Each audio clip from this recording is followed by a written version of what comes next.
Whereas I'm just trying to make sure I got all my presentation stuff ready to go. All right, we should be ready to rock and roll here.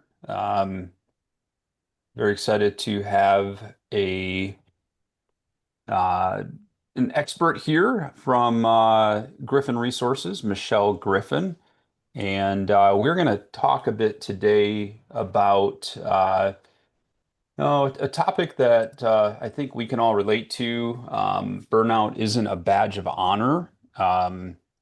It's funny when I will interview for new technicians, I'll bring somebody in that's never worked in a managed environment and they've always worked in a corporate environment, and it's always interesting how uh, they're not prepared always. Like you start asking questions about, the fast-paced environment that we work in, bouncing back and forth from one client to another client, from, one server outage to whatever the fire is.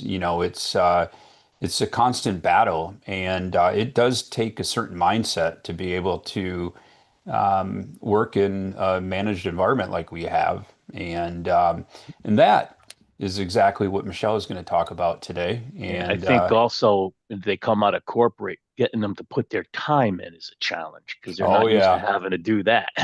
yeah, no, 100% Jay. I mean, that totally is true because um, you would think that in a corporate environment that there would be policies and procedures, but from what I have found, it's very haphazard, far from yeah, very haphazard.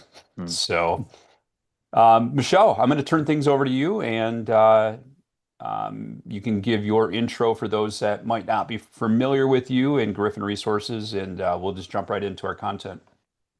Cool. Yeah, thank you so much for having me. I'm Dr. Michelle Griffin, and I was the head of HR at ConnectWise. So that is kind of my knowledge when it comes to IT and MSPs. I started Griffin Resources about 6 years ago. It's essentially an HR department that is fractioned out to small to mid-sized businesses. So we provide ongoing HR, payroll, and recruiting support for many different types of industries, including the tech world and MSPs. So I've kind of kept a kind of a pulse on the world a little bit when it comes to that particular industry. And so I kind of wanted to obviously talk to you from an angle of a couple different sides of burnout, of more of the practical application of it and less of like the fluffy HR side of it. So we can certainly kind of go over any kind of question. So feel free to jump right in when you have questions. If I can get it to switch screens. There we go.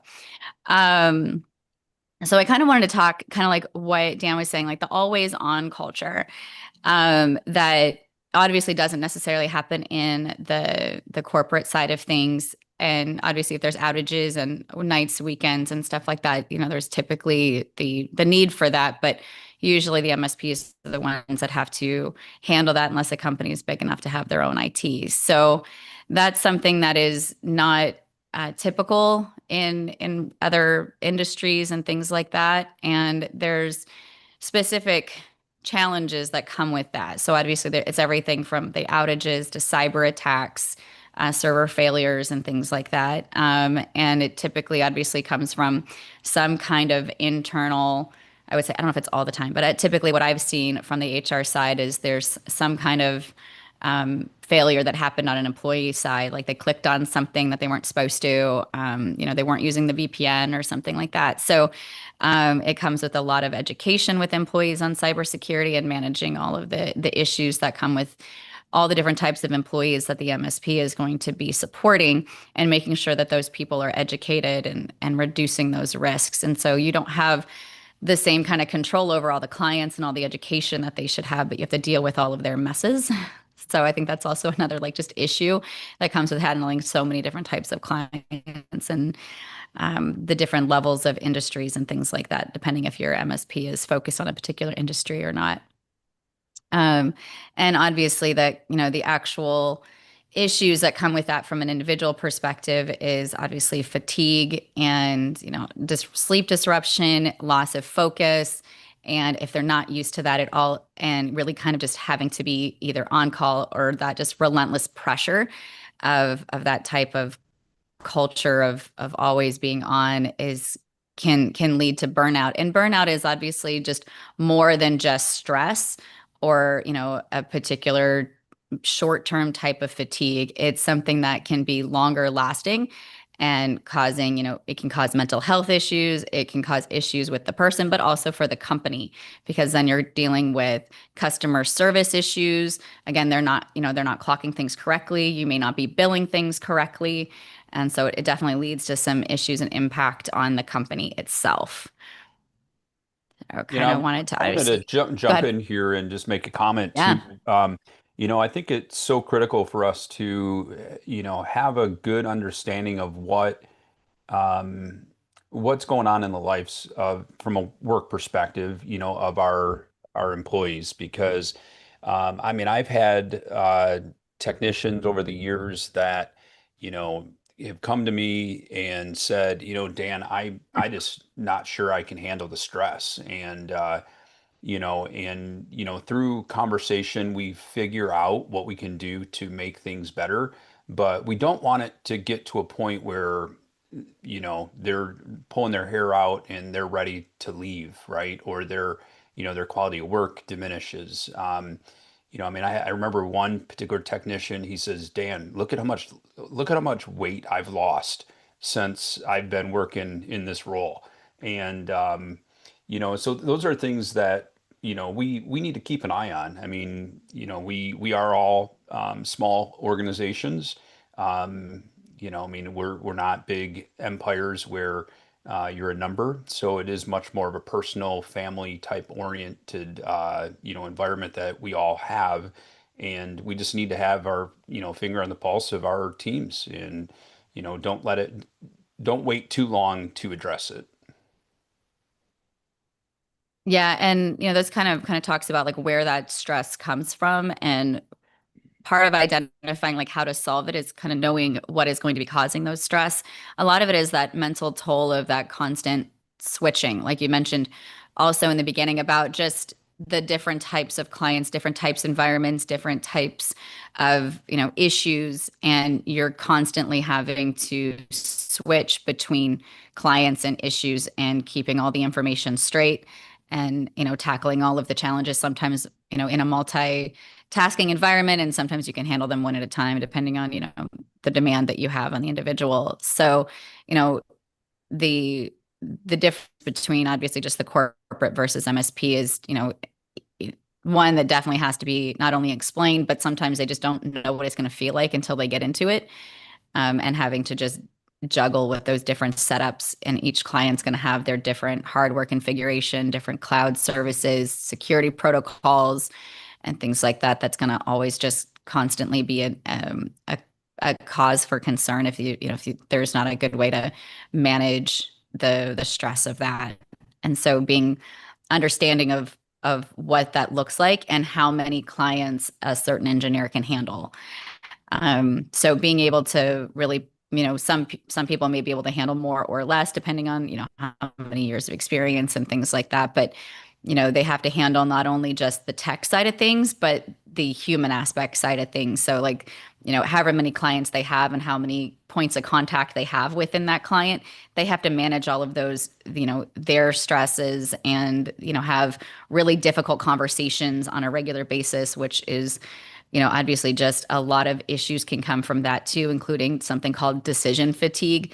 They have to obviously be making, fast-paced decisions, and they have to think quickly on their feet while having difficult conversations, while managing emotional intelligence of themselves, the people around them. It's much more of a difficult job, and identifying the right talent to do those kinds of workloads and things like that is important too identify and make sure it's the type of workload that the people can go into. So if you're hiring the right talent from the beginning, but also managing that along the way and knowing when there's just too many clients or too many expectations, and how to help manage that if there's ways to work within team environments, or however you may be able to manage some of that, so you're not leading to constant turnover or engineers struggling to meet the demand that's being put on them.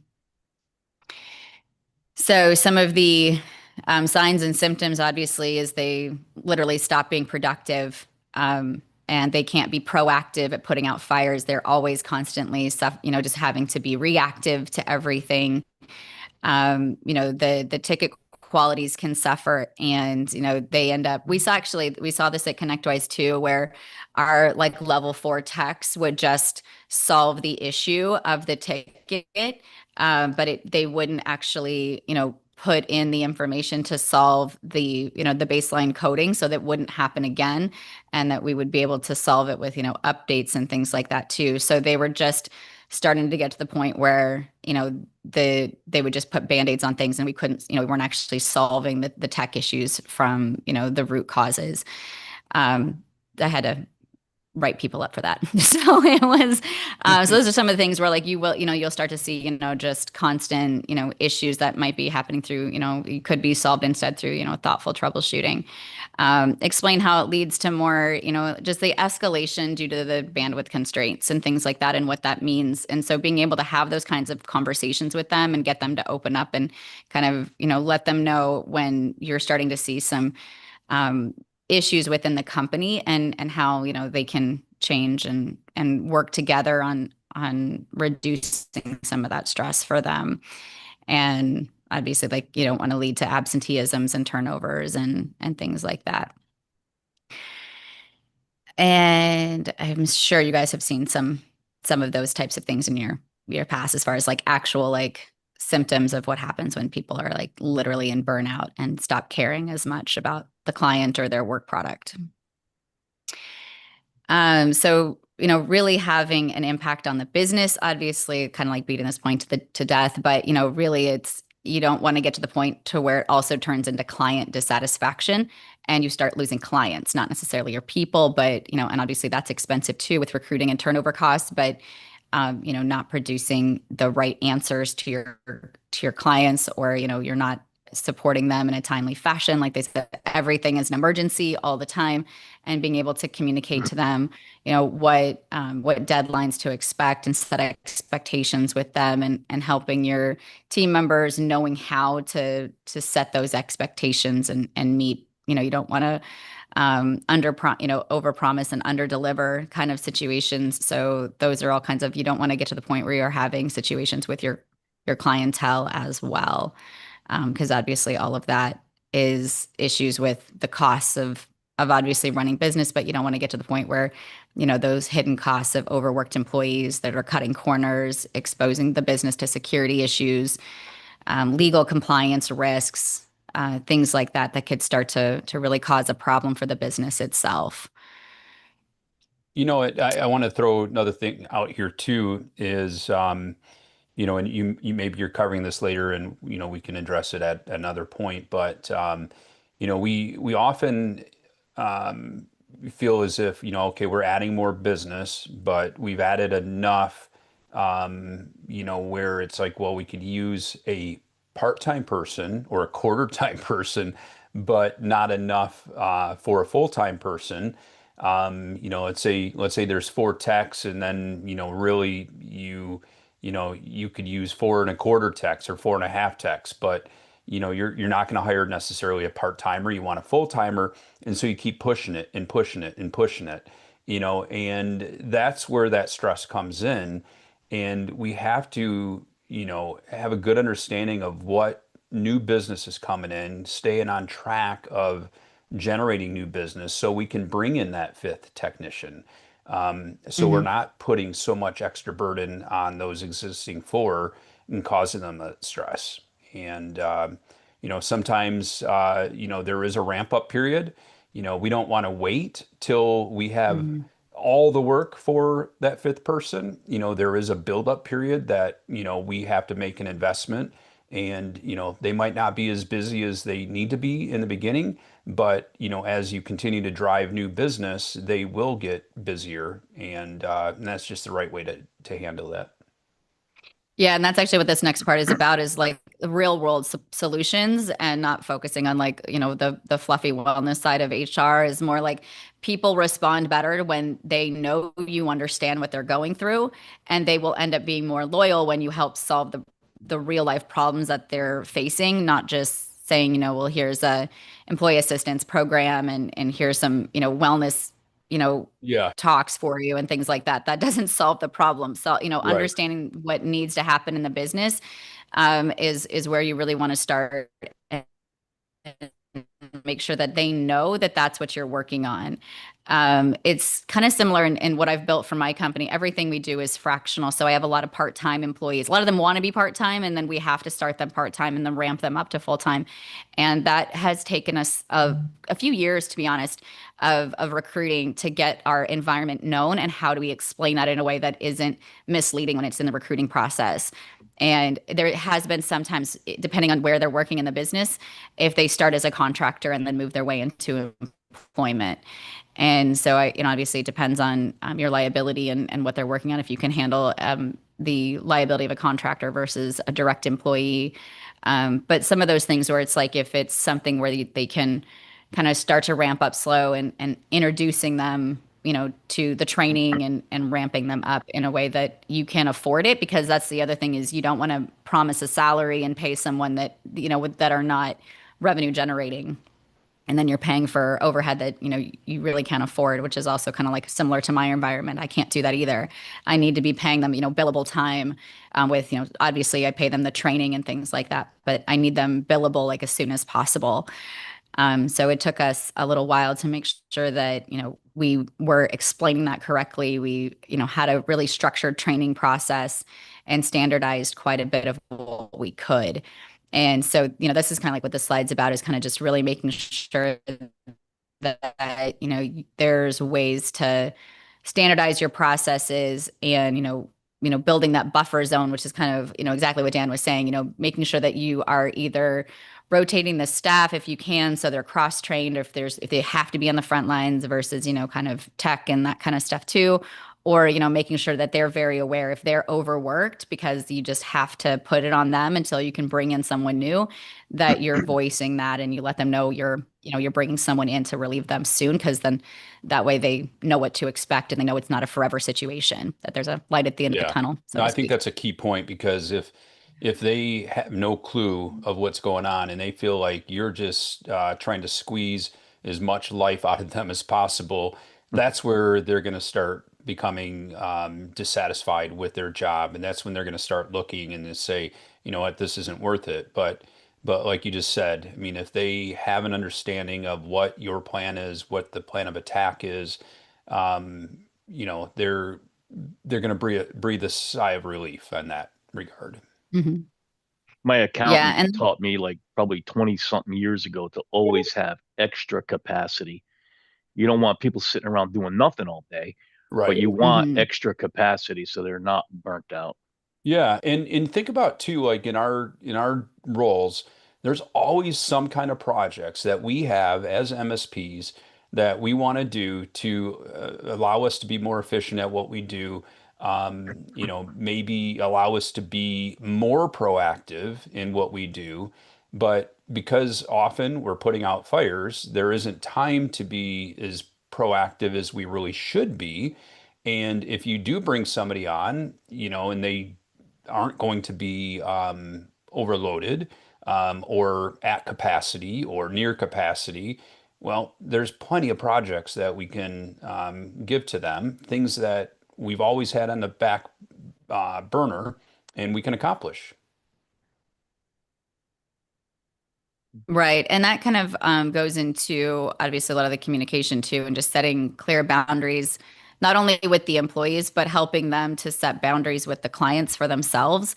So it does take, like I mentioned before, the difficult conversations. So there can be some training with how to handle the clients, but also kind of that sets up your culture as well of making sure that everyone is very aware of what is considered an urgent ticket and how to what's going to disrupt or interrupt their normal workflow and things like that, defining what's considered an escalation, if there's a path of escalation, and things like that too, so that the issues get to the right person and no one person is particularly overloaded, so that you can, kind of help them. Essentially what this one is like, ticket triage and things like that. So there's processes and procedures that, that you can look into putting in place so that you can kind of balance out the workload and things like that too, if that's possible. A lot of it comes down to, I think, training the clients too, and communicate, obviously clear communication so everyone knows what's going on, and when and how things are getting handled,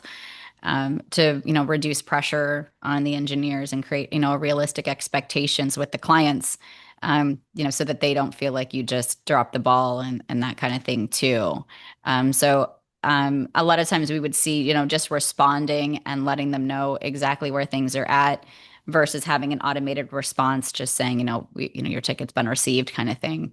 So those are some of the things that, I feel like even we have to do in what we do, is, kind of making sure people are answering emails and just responding to clients timely and things like that, so they don't feel like they're being misheard or whatever.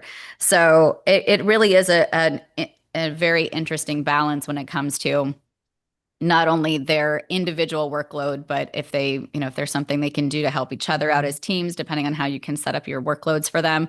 And then obviously being really clear with the clients, because you don't want to create some kind of escalation point and they think someone else is going to answer the ticket.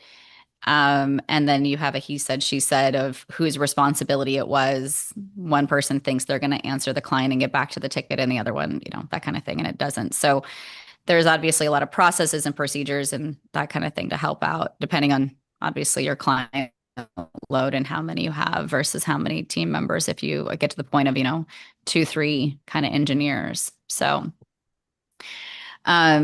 that was, I mean, I had kind of a short presentation because a lot of it was, really talking about real solutions and making sure that and obviously it's going to be unique to your business. And that's why I couldn't go too far into depth about too much individual things, but I want to leave a lot of time to talk about this issue and kind of bring up some real solution or real problems you guys are having. And we can kind of talk through and have a lot of time to talk through some real situations you guys are going through, because burnout, obviously it's a real business issue and a risk. And so I wanted to leave time to really talk through that.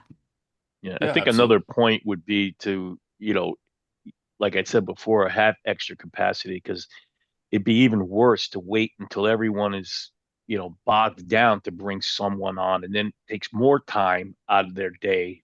They're trying to get the work done, plus train somebody and bring them up to speed. That's even worse. Hmm. Right. Yeah, I remember early on, my model was working till I was doing 120% and then bringing somebody on, and then they were like 100% utilized day one. And then I was talking to Ray Orsini, and he's like, no, man, like we keep people at 80% because like there's vacations, things happen, Hmm. if you're at 100 or 120% and then something happens, there's no way you're getting it done. Hmm. Um, Yeah. so I got a question for Michelle. Um, you chose burnout to talk about today. Um, is that, if you were to think about the top three things that come to you as an HR professional in our industry, is that something that is at the top of the list, or is that something that leads to the other issues that get brought It's to the you? other issues, and burnout tends to be the problem. So a lot of times what comes to us is the behavioral issues that happen with that. They're not getting the work done, they're dropping the ball, they're not responding. And so it's more of the symptoms that come up that we have to, like, we're doing either written warnings or, PIPs or whatever, like trying to help people improve. But the ultimate problem, is that their workload is either unmanageable, or they personally just aren't able to manage the workload that they have for whatever, personal reasons that they're having in their life, and they have additional stress at home, which causes, them to not be able to manage the additional stress at work, or even just the regular stress at work. And so that's usually what we're seeing, is people having, just multiple areas of stress. And if you're stressed at home and stressed at work, you have like no outlet, and vice versa, kind of thing. So a lot of times people just aren't able to leave their personal life at the door, and they bring it with them to work. So it's not necessarily just work burnout too, but it can be all kinds of aspects of their life. So the issues is how they're managing stress, but the output of that is usually just all we can do is manage the symptoms and things like that, and until there's actual business solutions to solve what's causing the problem. So you mentioned PIPs, and since my Hmm. wife is in HR, I'm Hmm. assuming you mean performance improvement plan. Yes. Okay. Um, what typically goes into something like that that can deal with an employee that's burned out? Like, how do you like do you reassign some of the problem clients, or like what things typically fall into that? Yeah, so especially if we can have conversations with the employee before it really does get to a point that it's an individual issue. If there's conversations about like essentially you start talking about the performance problems, like you dropped these balls, like you weren't answering these things, like here's a whole list of things you've done wrong, and we need to talk about why you've been doing these things incorrectly or not doing them at all. And if you're able to have that, open dialogue with the employee a lot of times and they're honest about it, they can talk about they're just not able to handle the workload, and rather than think of it as a them problem and you take it on as a company problem and you start figuring out, do you need to reassign it? Are some of them like so overwhelmed, like which parts of the work is overwhelming and not letting them get the work done? um, and so if you can kind of handle it from that perspective, if it is something where you think it's a manageable workload and they are just not getting it done, it really is a them problem. Then obviously in more of a performance improvement plan or a PIP or whatever, a lot of times it's still structured, and we start talking about what can they do to physically improve, and those improvements are outlined, and there's a measurable outcome of what you need to see them improve on. And then obviously if there's no improvement, then there's whatever retributions there is for it. But one thing I would just caution is from the HR side, I tend to not put a timeline on it, because if you specifically say 1 month and then they screw up again, you kind of have to kind of start over again in 2 months or whatever. So rather than putting any time on it, just put it more of as strict outcomes, and you're looking for the behavioral change out of them. And if you don't see that behavioral change in whatever time you need them to, you can then take action to change, either terminate them or whatever it is you need to do, depending on how bad the situations can get. And, a lot of times it comes down to, just making sure that they're aware of the problems, but also they might need, they might not actually need resources to get the job done, or transfer the workload and things like that. Yeah. So Why not? I think it comes down to I'd say maybe communication. I'd say maybe like define the timeline, but don't define the outcome of what's going to happen if they don't hit the goal. Um, just because The, I had an employee that, so I did the SMART goal thing, mhm, and so it was time based, and I got to the fourth performance review in a row where they hadn't hit it, mhm, but in all the other ones, I kept um finding an excuse as to why the time wasn't met. But mhm. because I had it in there and I had four of them, I was like, okay, why is this person still here? Like I had to ask myself that question. Like by the third time around, we had made it so clear and so easy and set the bar so low that there was no reason for them not to hit it. And so then when we got there, we both knew like that was it. So, Yeah, the only caution about a timeline is it, from a legal perspective, can kind of put you in a sticky situation if you say, I need you to improve this in 30 days, but in 2 weeks, you're like, this is, it's just, there's grave mistakes. And then you end up just um, needing to fire them right away. You can't, they may have a leg to stand on for wrongful termination because you have it in writing that you were giving them 30 days to improve. So that's why I say, like, from the attorneys that I've worked with, they caution putting times to things versus actual outputs, and gives you more freedom and more control over the situation. okay, makes a lot of sense. Makes sense outside of New York and California, probably. right? Yeah. Uh, Michelle, can we talk a little bit about our mindset, our hiring mindset of being a reactionary business versus a proactive business?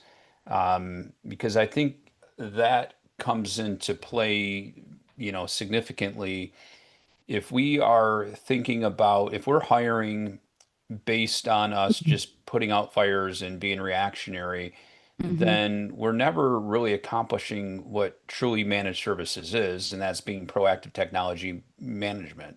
hmm Um, so what does it take? What do we need to do to shift our mindset and for us to be focused on the proactive side and hiring on the proactive side? Um, so I would say it comes down to making sure that as the business owner, you know what, I mean, because I am not a techie person. I am not going to pretend that I know how to answer that Yeah. from a tech perspective. But you have to, I also had to shift my mindset from, knowing what I know how to do, like HR, versus running a business and knowing how to design the business and the procedures of that and the expectations of the people and be able to work on the business, not in the business. And so there's a certain point that you, as a business owner, have to physically like flip your brain. It honestly took me a couple years to get there. And making sure that I knew how to design and improve the business and the processes of the business. And when you're working with, it can be a couple things can cause you to end up in a reactive situation instead of a proactive control situation, taking on more work than you can handle, which most of us don't like to say no to work or strategically say no to work. That's even a better situation. But if you are in a kind of a point where you can like grow and stabilize and grow and stabilize and kind of have a stair step and not a complete like incline on your growth pattern, you can grow strategically should your intent be to grow or get you to a point where you're happy, because a lot of times with the MSPs that I talk to, they are small intentionally, like they really don't want to get past more than like 5 people, and or sometimes no more than like 10, because they just really don't want to handle the workload or the clientele or the liability that comes with becoming some of the massive companies. So it really depends on your growth goals and making sure that you're reaching those goals, and then making sure you can manage the workload that you have, and then being strategic about when to hire the next person without obviously overloading. And if you're overloading, you'll end up just in a situation where you're doing nothing but putting out fires. And so I typically it's helpful to pipeline when you're recruiting so that you are just kind of putting out feelers. You already have an idea of what kind of person you're looking for. So you can kind of like take time recruiting. So I don't want to say like you don't have to always be recruiting, but if you kind of see things coming a mile away, you're like, well, let me just go ahead and see what kind of people are out there. And it's if you're open and honest about that with the recruiters or with the people that you are recruiting, you can kind of just let them know your timing of things and what's their timing for a job, and if they need to put in a resignation and things like that. It's versus you don't want to drag things out and ghost your people. That kind of sucks too and can damage your reputation. But if you're open, and again, I think it's always about communication, but if you're open and honest about it, you can very easily pipeline so that when you are ready, you have the ability to kind of just bring people back, and Yeah. or kind of keep them communication open, from earlier recruiting efforts and things like that. That's typically what agencies do. That's why they can have candidates ready for you to talk to right away if you go with a recruiting agency, because they are always pipelining and knowing what's out there, and they keep their candidate pool kind of available. And you can technically do that for yourself and your own culture. So I feel like there's ways to set yourself up for success to proactively manage your workload in your business. And if you're but it takes, kind of leading the business and not getting caught up in the weeds yourself, which can be a difficult thing to do depending on how you're managing, Yeah. the Yeah, I, clientele and things like I that. think what you're saying makes total sense. I mean, just like we're, building our funnel from a client perspective, we need to be focusing on our, hiring funnel. Hopefully, we're not in that need, as frequent as we are on wanting to bring on new clients. But networking, staying in contact with potential, employees it makes a world of difference. Because you might find someone that you're like, I would love to have this person in my business, but they're not ready to make a move. Well, as you develop that relationship, maybe 6 months from now, a year from now, whatever the case may be, something's changed where they are ready to make a move, and because you've developed that relationship, you might be the first person that they come to. Right. And then also being the type of company that people are drawn to and they ask you to work for you, is always a good place to be as well. And that comes through networking and developing relationships with people. I myself did that with someone that was an HR professional. I met her networking. She was a spouse of a military rep. So she had always had to start over and get new jobs every time they'd relocate. So she had, to start over every 2, 3 years and never really progressed into, an HR leader because she was always, middle HR generalist type person. But I continued to speak with her for probably a year and a half Mm. before I could finally get her to work for me. Yeah. And so every time I had an opening, I would reach out to her and, she was always not ready. And then, when she finally was ready, she reached out and we made a space for her. And again, really had to slowly ramp her up because I just didn't have the work for her at the time. And we kind of worked our way up and now she's probably closer to full time. She still ebbs and flows. So it's kind of things like that where it can take a long time, but if you've got really good talent, fighting for good talent is obviously difficult, especially in the tech space. You're fighting against a lot of really, big tech companies, well-known names, sometimes with higher paying salaries or better benefits and things like that. So making it about your culture and what you can offer them, is a lot of times more important to them than the money. Certain times people will sell their soul for monies for a little while, and then they realize that's not glamorous, and they don't want to do it anymore, and they'll work for people with business ethics and what's more important to them, and making sure that they do have the right culture and fit that they're looking for. Yeah. Mike, did you have a question? I saw you come off of a mute. Um, so going back to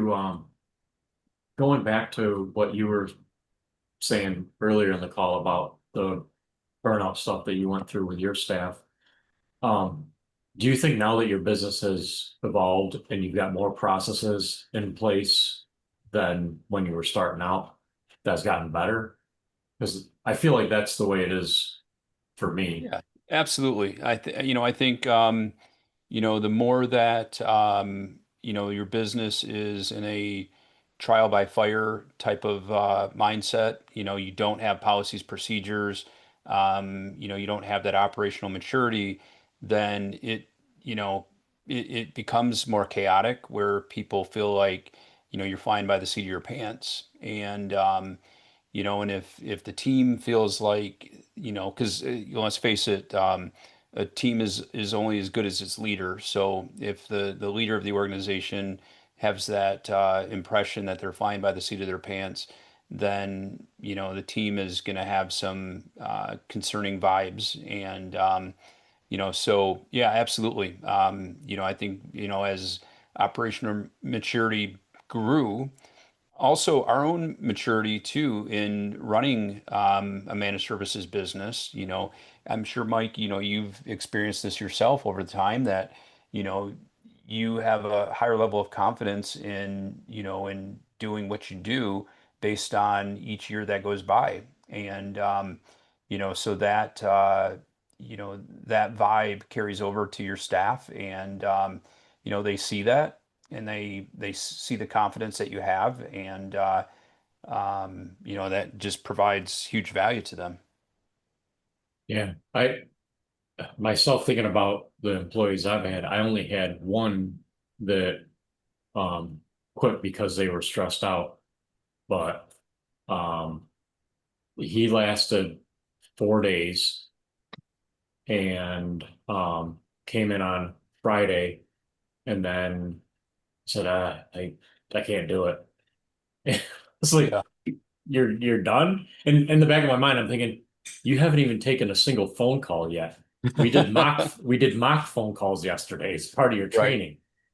Yeah. And so long story short, he wasn't right for the business to begin with.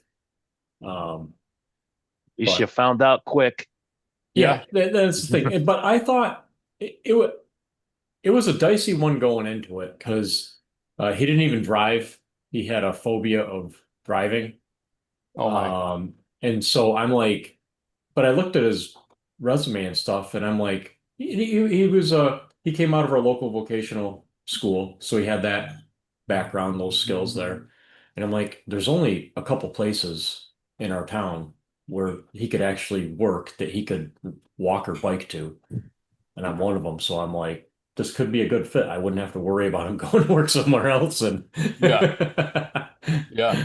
that kind of stuff. But um, yeah. The rest of them though, like I definitely had some clients that if I didn't deal with them, then that would have stressed the employees. I mean, and then I dealt with a client and they're no longer a client. So Well, I think the other thing too, related to unrelated to what, you're talking about, Mike, is that, if we have someone on our team that, we know that if I hand it over to them, they're the ones that are just going to get taken care of, and we're constantly giving them those problems. Um, they're going to be like, they're going to feel stressed. They're going to be like, you know, maybe in the beginning they're like, "Hey, this is great. Obviously, Mike knows that I can handle it, so he's giving it to me." But every single time, then all of a sudden they're feeling like, "Okay, why is it always come to me?" Versus, splitting it up and giving it to others and giving the others the ability to grow and be that same person. And I'm not saying that's what your situation is, but I'm just using that as just kind of an example as far as kind of splitting up that workload. Um, but part of it I think is right out of the gate. Like when I go to our local high school and talk about careers in IT, I tell them if you like solving problems, then yeah, this could be a good career for you because you will get problem after problem to solve all day long. And so if you're the type of person that buys a Sudoku book because it's loaded with problems to solve and spend your own money on it and then sit there and spend the time to do it, then this could be good for you because you'll right. get handed problems and it's rewarding when you solve a challenging problem and there you go. But if you like um, helping people or something like that, if the highlight of your days when somebody says thank you or something like go into nursing or something because you're not going to get a lot of that here. Um, Right. so I think it's screening right out of the gate that matters. Yeah, and I think just like we're eager to bring on a new client that might not, just because there's money there. That can happen too in the hiring process, right? Because sometimes you're like, oh, they're close, but not close enough. But that one little thing that they're not close enough on could make the whole relationship and, their ability just go down the drain. And, so we got to be brutally honest with ourselves and say, you know what? This person's just not a fit. Let's not try to force them into being a fit when they're not, just because we're like pulling our hair out, we're at our wits' end, and we're like, I need to add this person right now. Better to be without Yep. than to be with. That's not good. Go ahead, Michelle. Oh yeah, I wanted to show you like a tool Yeah. that kind of literally tells you if the person looks to be a fit or not. So this is predictive index with a job match criteria set up. So the orangish color is the job target and the range of the type of behavioral output of workload that's needed. This is for a payroll specialist, but essentially, like the blue lines is where this person literally falls on the predictive index scale, and the middle area here is the median. So when you kind of cross over to this side, this is we want someone more reserved. They are more social, so it kind of puts them out of alignment. They're in line for being collaborative and steady, but they're on the other side of flexible versus precise. So this is, kind of showing that from the top job target that we've set up versus the behavioral assessment that we need out of them, they're not a fit. And I'll kind of show you, I can probably back up a little bit and show you like the whole list of people, but it'll let me get For the back there. flexible, precise Um, thing, what do you like? Precise, I would think is, so they pay for, attention to detail. right. Flexible means they just wing it and don't pay attention to detail. Yes. So, like, if you're thinking someone that you want, someone that is going to be the type of person to create the policies and procedures, more of a someone that needs to be not so rigid with the rules. They can kind of make up the rules as they go. A lot of times that can be more management depending on what you're actually looking for them. This one, with it being payroll, we need them obviously extremely precise, and we need them, to follow rules and processes and procedures, not be the type of person to say, your process and procedures are broken. We need you to start making new solutions. That's someone that's a little more flexible, that is going to be outside of the box thinker. So this is kind of thing where it says cautionary fit, that they just don't fit into the right role versus a really strong fit and And what do things they like have to that. So they take some kind of kind of test to get classified in there? it's an assessment, yeah. So it asks them, questions about how they see themselves, how they show up at work, and then there's an assessment as the employer that you take to say, I need this person's output to look like this. This is the type of job, and this is the tasks that are performed in this job to set this up. I actually like using predictive index because it's very fast in setting up. And I actually wrote a research paper on it when I was getting my degree because I wanted to dive into it a little more, so I just use it as an excuse to write a paper. So it is very valid as far as like the science behind it. Predictive index is one of the older and longest running assessments. It's been around for over 100 years. So they have a lot of research, and now they've obviously made it more contemporary. So this is one where it kind of just tells you what kind of fit they are. And so when we're talking about job match, it's like you can figure out how they are fitting in the role and that kind of stuff. And if they're a strong fit, and if they're not a fit, it may be someone, like you said, you looked at their resume, you thought they'd be a good fit. It can kind of just walk you through. Let me click on this person again.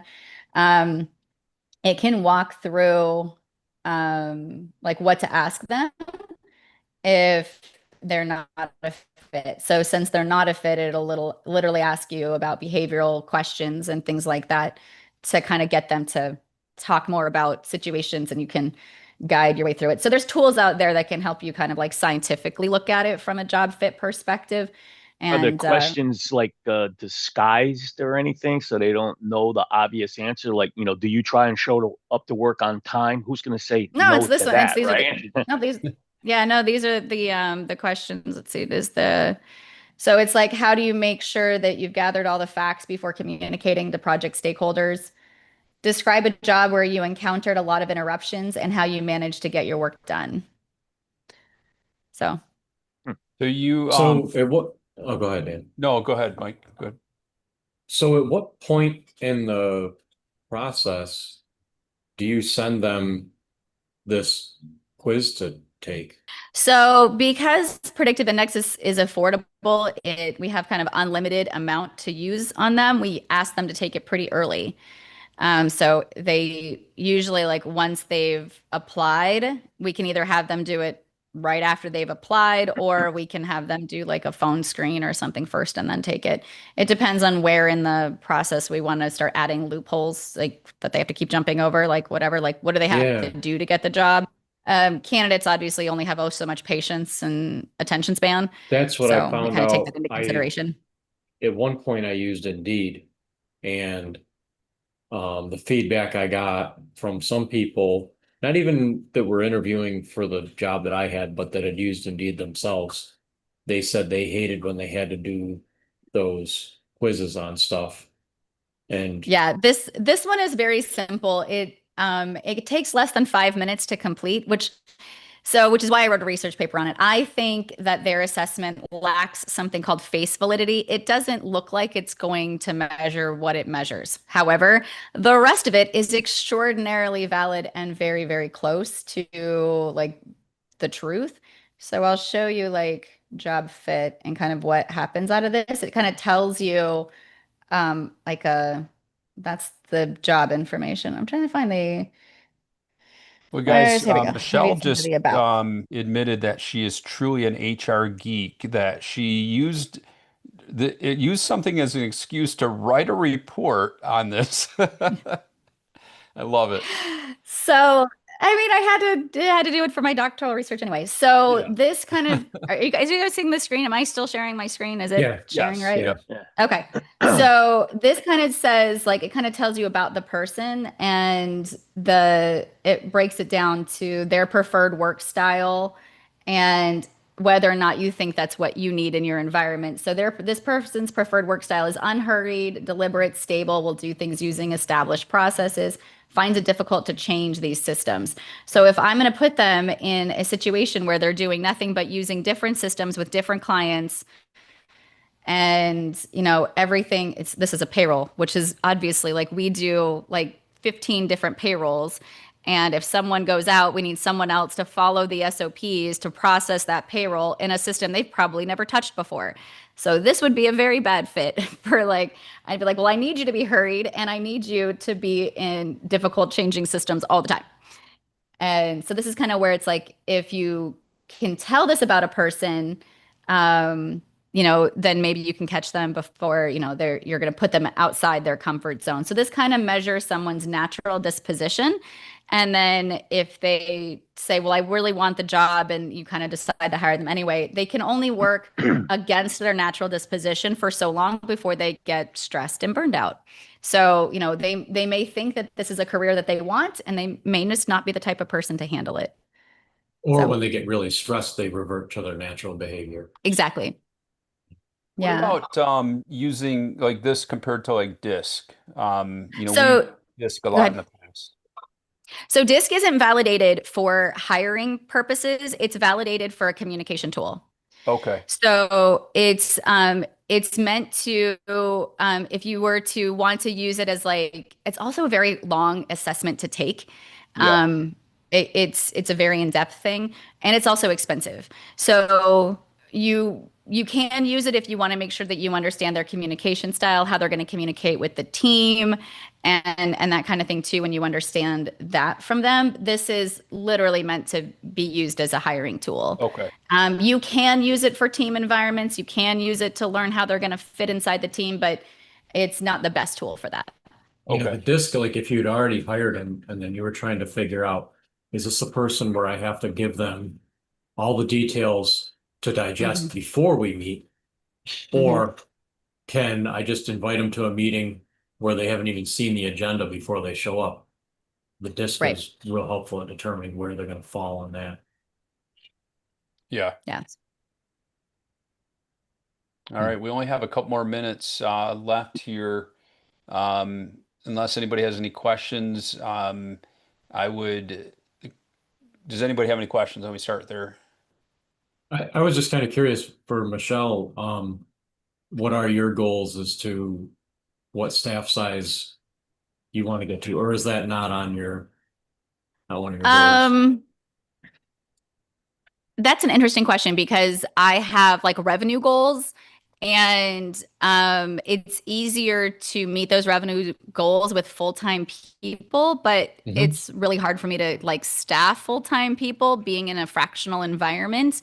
Yeah.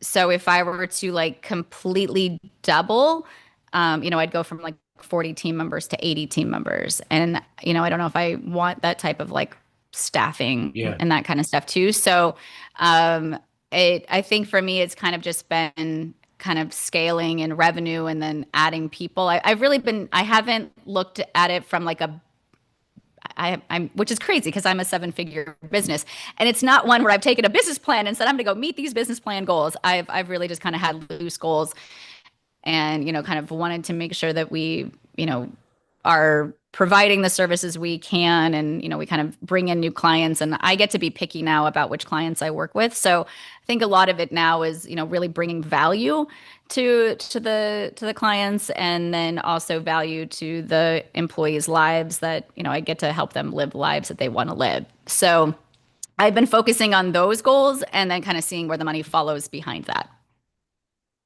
Well, and 80 Cool. is a whole different animal than 40.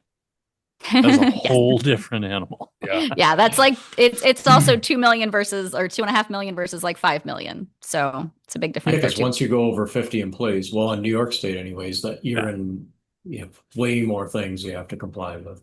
Right. Mhm. And Yep. so, yeah, my wife is in HR, and when I was starting the business, she said, don't hire any employees. Employees are nothing but trouble. I was like, Keep oh, them Like as I've contractors if you can, legally. that's not my plan. So yeah. like I've said before, business would be great if it wasn't for employees. Then the other saying is business would be great if it wasn't for clients. But we can't I've said survive for without either of years, them. clients are the obstacle to profits. Right. I So thought that was one, the sales prevention department. I mean, finance. yeah. So one last thing from you, Michelle. If there's one thing that our audience can do this week to take stress off of their team, what is that? Oh goodness. Um, I have no, I mean, to one thing, and I don't know if this would be to take stress off their plate, but I would say to make sure that you are understanding their frame of mind and their stress level. So I would say make sure that they feel heard. That's probably the easiest thing you could do quickly, is to make sure you're having conversations and understanding how they feel so that you know how to act and grow Yeah, and change. I like that. Especially like, the other component is just understanding their stress level because it's easy to do. I mean, we all do it, but I think we have to be a little bit more genuine and conscientious of it. And Mm. great. That's awesome. Michelle, thank you as always. A lot of great information. Thank you for your time. I did throw Michelle's LinkedIn contact into the chat. So if you have not connected with Michelle, please do. Griffin Resources is available for HR services. So if you are in need of any kind of support that Michelle provides, Michelle and her team, give her your consideration. So. All right. Thank you, everybody. Until next